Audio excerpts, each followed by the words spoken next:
Hello everyone, welcome to my channel. ಇವತ್ತಿನ ಕ್ಲಾಸಲ್ಲಿ ನಾವು ಮೆಗಾಸ್ಪೋರೋಜೆನೆಸಿಸನ್ನು ಸ್ಟಾರ್ಟ್ ಮಾಡಲಿಕ್ಕಿದ್ದೇವೆ. ಹಿಂದಿನ ಕ್ಲಾಸಲ್ಲಿ ನಾವು ಪೋಲನ್ ಗ್ರೇನ್ ಮತ್ತು ಮೈಕ್ರೋಸ್ಪೋರೋಜೆನೆಸಿಸನ್ನು ಓದ್ಕೊಂಡಿದ್ದೇವೆ.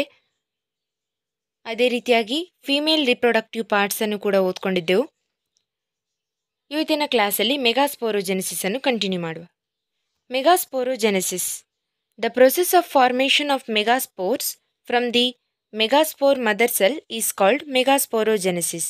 ಅಂದರೆ ಮೆಗಾಸ್ಪೋರ್ ಮದರ್ ಸೆಲ್ನಿಂದ ಮೆಗಾಸ್ಪೋರ್ಸ್ಗಳನ್ನು ಫಾರ್ಮ್ ಮಾಡುವಂತಹ ಪ್ರೊಸೆಸನ್ನು ಮೆಗಾಸ್ಪೋರೋಜೆನೆಸಿಸ್ ಅಂತ ಹೇಳಿ ಕರಿತೇವೆ ನಾವು.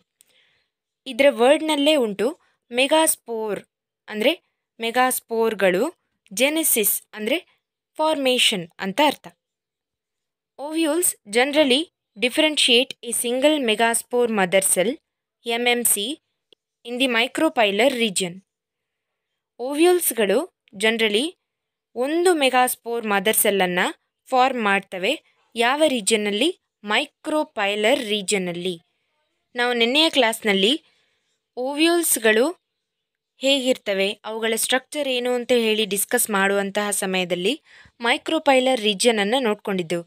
ಅದೇ ಮೈಕ್ರೋಪೈಲರ್ ರೀಜನಲ್ಲಿ ಈ ಮೆಗಾಸ್ಪೋರ್ ಮದರ್ ಸೆಲ್ ಫಾರ್ಮ್ ಆಗ್ತವೆ. ಆದರೆ ಇಲ್ಲಿ ಕೇವಲ ಸಿಂಗಲ್ ಮೆಗಾಸ್ಪೋರ್ ಫಾರ್ಮ್ ಆಗ್ತದೆ ಅಂತ ಹೇಳಿದ್ದಾರೆ. ಸೊ ಇದರ ಬಗ್ಗೆ ಡೀಟೇಲ್ ಆಗಿ ಓದ್ಕೊಳ್ಳುವ. ಈ ಪ್ರೊಸೆಸ್ನಲ್ಲಿ ಮೊದಲನೆಯದಾಗಿ ಒಂದು ಮೆಗಾಸ್ಪೋರ್ ಮದರ್ ಸೆಲ್ ಇರ್ತದೆ. ಈ ಮೆಗಾಸ್ಪೋರ್ ಮದರ್ ಸೆಲ್ ಡಿವೈಡ್ ಆಗಿ ಮೆಗಾಸ್ಪೋರ್ ಡಯಾಡನ್ನು ಫಾರ್ಮ್ ಮಾಡ್ತದೆ. ಈ ಮೆಗಾಸ್ಪೋರ್ ಡಯಾಡ್ ಫರ್ದರ್ ಮೆಗಾಸ್ಪೋರ್ ಟೆಟ್ರಾಡನ್ನು ಫಾರ್ಮ್ ಮಾಡ್ತದೆ. ಈ 4 ಸೆಲ್ಗಳಲ್ಲಿ ಒಂದು ಮಾತ್ರ ಉಳಿತದೆ, ಉಳಿದವೆಲ್ಲ ಡಿಜನರೇಟ್ ಆಗ್ತವೆ. ಈ ಮೆಗಾಸ್ಪೋರ್ ಮದರ್ ಸೆಲ್ ಅಂದರೆ ಏನು? ಇವುಗಳು ತುಂಬ ದೊಡ್ಡ ಸೆಲ್ ಆಗಿರ್ತವೆ. Large cell containing dense cytoplasm and A prominent nucleus. ಅಂದರೆ ಒಂದು ನ್ಯೂಕ್ಲಿಯಸ್ ಇರ್ತವೆ, ಅದೇ ರೀತಿಯಲ್ಲಿ ಡೆನ್ಸ್ ಸೈಟೋಪ್ಲಾಸಮ್ ಇರ್ತದೆ. ಇವುಗಳು ಮಿಯೋಟಿಕ್ ಡಿವಿಷನ್ ಅಂಡರ್ಗೋ ಮಾಡಿ ಈ ಮೆಗಾಸ್ಪೋರ್ಸ್ಗಳನ್ನು ಫಾರ್ಮ್ ಮಾಡ್ತವೆ. The MMC undergoes meiotic division. Meiosis results in the production of 4 megaspores. 4 ಮೆಗಾಸ್ಪೋರ್ಸ್ಗಳು form ಆಗ್ತವೆ. ಇಲ್ಲಿ ಒಂದು ಕ್ವಶನ್ ಉಂಟು, what is the importance of the MMC undergoing meiosis? ಇದಕ್ಕೆ ಉತ್ತರ, ಈ ಮೆಗಾಸ್ಪೋರ್ ಮದರ್ ಸೆಲ್ಗಳು ಡಿಪ್ಲಾಯ್ಡ್ ಆಗಿರ್ತವೆ. ಇವುಗಳು ಮಯೋಸಿಸ್ ಆದಾಗ ಇವುಗಳ ಕ್ರೋಮೋಸೋಮ್ ನಂಬರ್ 1/2 ಆಗ್ತದೆ. ಇದರಿಂದಾಗಿ ಮೆಗಾಸ್ಪೋರ್ಸ್ಗಳು ಹ್ಯಾಪ್ಲಾಯ್ಡ್ ಆಗ್ತವೆ. ಹ್ಯಾಪ್ಲಾಯ್ಡ್ ಆಗಬೇಕಾದದ್ದು ಅಲ್ಲಿ ಇಂಪಾರ್ಟೆಂಟ್. ಯಾಕಂದರೆ ಫರ್ಟಿಲೈಸೇಷನ್ ಆಗಬೇಕಾದ್ರೆ 2 ಹ್ಯಾಪ್ಲಾಯ್ಡ್ ಗ್ಯಾಮಿಟ್ಸ್ಗಳು ಫ್ಯೂಸ್ ಆಗಿ ಒಂದು ಡಿಪ್ಲಾಯ್ಡ್ ಆರ್ಗ್ಯಾನಿಸಮನ್ನು ಫಾರ್ಮ್ ಮಾಡ್ತವೆ. ಹಾಗಾಗಿ ಇಲ್ಲಿ ಮಿಯೋಸಿಸ್ ಇಂಪಾರ್ಟೆಂಟ್ ಆಗ್ತದೆ. Female gametophyte. In a majority of flowering plants one of the megaspores is functional while the other 3 degenerate. ಹೆಚ್ಚಿನ ಪ್ಲಾಂಟ್ಸ್ಗಳಲ್ಲಿ ಒಂದೇ ಮೆಗಾಸ್ಪೋರ್ ಫಂಕ್ಷನಲ್ ಆಗಿರ್ತವೆ ಮತ್ತು ಉಳಿದವೆಲ್ಲ ಡಿಜನರೇಟ್ ಆಗ್ತವೆ. ಅಂದರೆ ಅವುಗಳು ಫಂಕ್ಷನಲ್ ಆಗಲಿಕ್ಕೆ ಸಾಧ್ಯವಾಗುವುದಿಲ್ಲ. Only the functional megaspore develops into the female gametophyte embryo sac. So embryo sac ಅಂದರೆ ಇಲ್ಲಿ ಫೀಮೇಲ್ ಗೆಮಿಟೋಫೈಟ್, ಫೀಮೇಲ್ ಗೆಮಿಟೋಫೈಟ್ ಅಂದರೆ ಎಂಬ್ರಿಯೋಸ್ಯಾಕ್, ಸೇಮ್ ಮೀನಿಂಗ್. ಅದು ಕೇವಲ ಫಂಕ್ಷನಲ್ ಆಗಿರುವಂತಹ ಮೆಗಾಸ್ಪೋರ್ ಮಾತ್ರ ಫೀಮೇಲ್ ಗೆಮಿಟೋಫೈಟನ್ನು ಫಾರ್ಮ್ ಮಾಡಲಿಕ್ಕಾಗ್ತದೆ. This method of embryo sac formation from a single megaspore is termed monosporic development. ಅಂದರೆ ಮೋನೋ ಅಂದರೆ ಒಂದು, ಸ್ಪೋರಿಕ್ ಅಂದರೆ ಸ್ಪೋರ್ ಅಂತ ಅರ್ಥ. ಒಂದೇ ಸ್ಪೋರ್ನಿಂದ ಡೆವಲಪ್ ಆಗುವುದರಿಂದ ನಾವು ಇದನ್ನು ಮೋನೋಸ್ಪೋರಿಕ್ ಡೆವಲಪ್ಮೆಂಟ್ ಅಂತ ಕರಿತೇವೆ.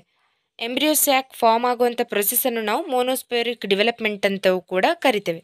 What will be the ploidy of the cells of the nucellus, MMC, the functional megaspore and female gametophyte? ನ್ಯೂಸೆಲಸ್ಗಳು ಹ್ಯಾಪ್ಲಾಯ್ಡ್ ಆಗಿರ್ತವೆ, MMC ಡಿಪ್ಲಾಯ್ಡ್ ಆಗಿರ್ತದೆ, ಫಂಕ್ಷನಲ್ ಮೆಗಾಸ್ಪೋರ್ ಹ್ಯಾಪ್ಲಾಯ್ಡ್ ಆಗಿರ್ತವೆ ಮತ್ತು ಫೀಮೇಲ್ ಗೆಮಿಟೋಫೈಟ್ ಹ್ಯಾಪ್ಲಾಯ್ಡ್ ಆಗಿರ್ತದೆ. ಇಂತಹ ಕ್ವಶನ್ಸ್ಗಳು MCQCಗೆ ತುಂಬ ಇಂಪಾರ್ಟೆಂಟ್. ಪಾಸ್ಟ್ ಇಯರ್ಸ್ನಲ್ಲಿ ತುಂಬ ಇಂಪಾರ್ಟೆಂಟ್ ಆಗಿದ್ದಂತಹ ಕ್ವಶನ್ ಇದು.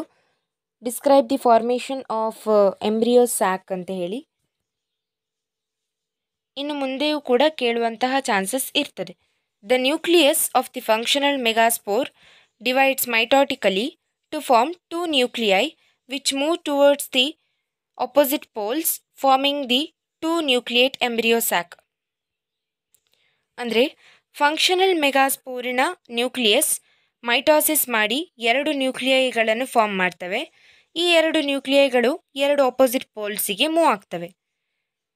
ಇದು ಎರಡು ನ್ಯೂಕ್ಲಿಯಸ್ ಇರುವಂತಹ ಎಂಬ್ರಿಯೋ ಸ್ಯಾಕನ್ನು ಫಾರ್ಮ್ ಮಾಡ್ತದೆ. ಇದನ್ನು ನಾವು ಟೂ ನ್ಯೂಕ್ಲಿಯೇಟ್ ಎಂಬ್ರಿಯೋ ಸ್ಯಾಕ್ ಅಂತವೂ ಕೂಡ ಕರಿತೇವೆ. Two more sequential mitotic nuclear divisions results in the formation of 4 nucleate and later 8 nucleate stages of the embryo sack. ಅಂದರೆ ಇನ್ನೂ ಎರಡು ಮೈಟಾಸಿಸ್ಗಳು ನಡೀತವೆ. ಇದರಿಂದಾಗಿ 4 ನ್ಯೂಕ್ಲಿಯೈಗಳು ಫಾರ್ಮ್ ಆಗ್ತವೆ. ನಂತರ 8 ನ್ಯೂಕ್ಲಿಯೈಗಳು ಫಾರ್ಮ್ ಆಗ್ತವೆ. ಹೀಗೆ 4 ನ್ಯೂಕ್ಲಿಯೇಟ್ ಮತ್ತು 8 ನ್ಯೂಕ್ಲಿಯೇಟ್ ಸ್ಟೇಜಸ್ಗಳು ಕಾಣಲಿಕ್ಕೆ ಸಿಗ್ತವೆ. It is of interest to note that these mitotic divisions are strictly free nuclear, that is nuclear divisions are not followed immediately by cell wall formation. ಇಲ್ಲಿ ಫ್ರೀ ನ್ಯೂಕ್ಲಿಯರ್ ಅಂದರೆ ಇದೊಂದು type of cell division in which nuclear divisions are not followed immediately by cell wall formation. ಅಂದರೆ nuclear division ಆದ ನಂತರ ಅಲ್ಲಿ immediately cell wall formation ಆಗುವುದಿಲ್ಲ. ಕೆಲವೊಂದು multiple divisions ಆದ ನಂತರ ಮತ್ತೆ ಸೆಲ್ ವಾಲ್ ಫಾರ್ಮೇಷನ್ ಆಗ್ತದೆ. ಹಾಗಾಗಿ ಒಂದೇ ಸೆಲ್ನಲ್ಲಿ ತುಂಬ ನ್ಯೂಕ್ಲಿಯೈಗಳು ಕಾಣಲಿಕ್ಕೆ ಸಿಗ್ತವೆ ಇಂತಹ ಸ್ಟೇಜಸ್ನಲ್ಲಿ. After the 8 nucleate stage, cell walls are laid down, leading to the organization of the typical female gametophyte or embryo sac. 8 nucleate stage ಆದ ನಂತರ ಸೆಲ್ ವಾಲ್ಸ್ಗಳು ಫಾರ್ಮ್ ಆಗ್ತವೆ. ಇದರಿಂದಾಗಿ ಫೀಮೇಲ್ ಗೆಮೆಟೋಫೈಟ್ ಫಾರ್ಮೇಷನ್ ಆಗ್ತದೆ. ಈ ಫೀಮೇಲ್ ಗೆಮೆಟೋಫೈಟ್ನ ಇನ್ನೊಂದು ಹೆಸರೇ ಎಂಬ್ರಿಯೋ ಸ್ಯಾಕ್. ಇದನ್ನೇ ಡಯಾಗ್ರಾಮ್ನ ಮೂಲಕವಾಗಿ ತೋರಿಸಿದ್ದಾರೆ. ಇಲ್ಲಿ 2 ನ್ಯೂಕ್ಲಿಯೇಟ್ ಸ್ಟೇಜ್, 4 ನ್ಯೂಕ್ಲಿಯೇಟ್ ಸ್ಟೇಜ್ ಮತ್ತು 8 ನ್ಯೂಕ್ಲಿಯೇಟ್ ಸ್ಟೇಜ್. ಅದಾದ ನಂತರ ಆ ನ್ಯೂಕ್ಲಿಯೈಗಳೇ ರಿಅರೇಂಜ್ ಆಗಿರುವಂಥದ್ದು. 6 of the 8 nuclei are surrounded by cell walls and organised into cells. ಅಂದರೆ 8 ನ್ಯೂಕ್ಲಿಯೈಗಳಲ್ಲಿ 6ಕ್ಕೆ ಸೆಲ್ ವಾಲ್ಸ್ಗಳು ಫಾರ್ಮ್ ಆಗ್ತವೆ.